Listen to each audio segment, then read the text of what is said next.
నమస్తే, welcome to yo-yo TV. వచ్చే assembly ఎన్నికల్లో కూడా విజయం సాధించాలనే లక్ష్యంతో ఉన్నారు సీఎం జగన్.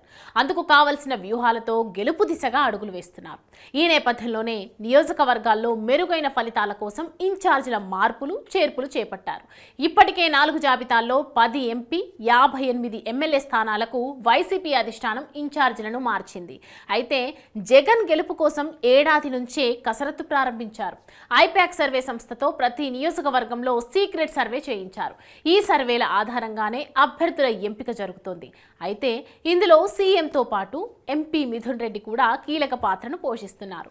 అభ్యర్థుల ఎంపికలో కీలకంగా వ్యవహరిస్తున్నారు. ఈ క్రమంలోనే గ్రాఫ్తో పాటు సరైన క్యాడర్ లేని అసెంబ్లీ, పార్లమెంటు నియోజకవర్గ ఇన్ఛార్జీలను జగన్మోహన్ రెడ్డి నిర్మోహమాటంగా పక్కన పెట్టేస్తున్నారు. అవసరం ఉన్న ప్రతి చోట ప్రక్షాళన చేస్తున్నారు. దీంతో కొందరు ఎమ్మెల్యేలు తమ సీటుకు ఎక్కడ ఎసరు పెడతారో అని కొద్ది రోజుల నుంచి తీవ్ర ఒత్తిడికి లోనవుతున్నారు. మరోవైపు టికెట్ లేదని రాదని కన్ఫర్మ్ చేసుకున్న వారు పక్క పార్టీల వైపు చూస్తున్నారు. ఆల్రెడీ వైసీపీ నుంచి జంపింగ్ల పర్వం కూడా ఊపందుకుంది. జగన్ నో టికెట్ అని చెప్పగానే పలువురు ఎంపీ ఎమ్మెల్యేలు కండువా మార్చేశారు. ఇప్పుడు మరో 4 ఎమ్మెల్యేలు కూడా వైసీపీకి గుడ్ బై చెప్పేందుకు రెడీ అవుతున్నారు.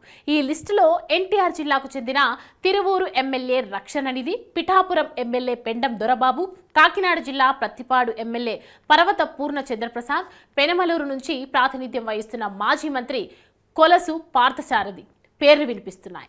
వచ్చే ఎన్నికల్లో ఈ 4 ఎమ్మెల్యేలకు జగన్ మొండి చేయి చూపించారు. ఈ నేపథ్యంలోనే తమ రాజకీయ భవిష్యత్తు కోసం త్వరలోనే వీరు పార్టీని వీడబోతున్నారంటూ ప్రచారం జోరుగా సాగుతోంది. ఇప్పటికే కొలసు పార్థసారథి టీడీపీ కీలక నేతలతో చర్చలు జరిపారు.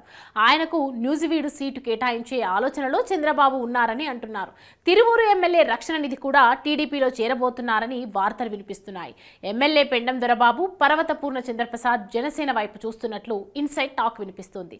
ఏదేమైనా ఒకసారి 4 పార్టీ మారుతున్నారనడంతో రాజకీయాలు వేడెక్కాయి.